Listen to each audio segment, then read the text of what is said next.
Ngasi chagem pombase khangcha saning ai aduna ai kai hapa yaba mayan leige na yengjarine chagem pomjagena hawai thrak adegi yongcha khrabudi leire yumda are bana dum pomja doini ko bazar ga mulai chaludre hangam adegi hawai thrak singe do hapaga ikai thabidi yam leiye hem hongmani na hoji marang kaina hapjare aduga sigi hawai jar sina aigi facebook ki ta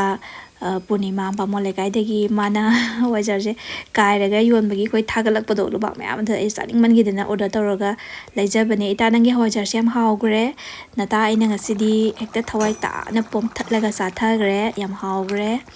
the map so Pambiragadi Facebook da Punima and the Labane Mount the Giduma Hawaja my Hawaja Hawipo Madam Mariga to Gigi Chatpaneva Duga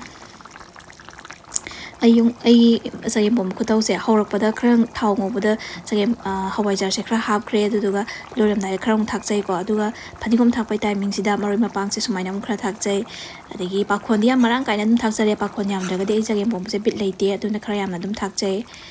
pakhon manam je khra ngauja ba hai tare ko duga hawai jar su loram dai da khra sumaina thak pasina mapo kaidana masak phajaba mahaw leiba sumain hele han bagi thak pa khak tuna lo chelagadi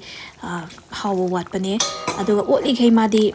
how do you got Nansan behind doing Sagim Uti Haiba, Sagim Pomba Haiba Moisity or Pidi, how do you Duga Gila Katapi Bay later goes to some guide talk Tragasu Aduga, a cousin Karama Hapjare, how Nabida Magda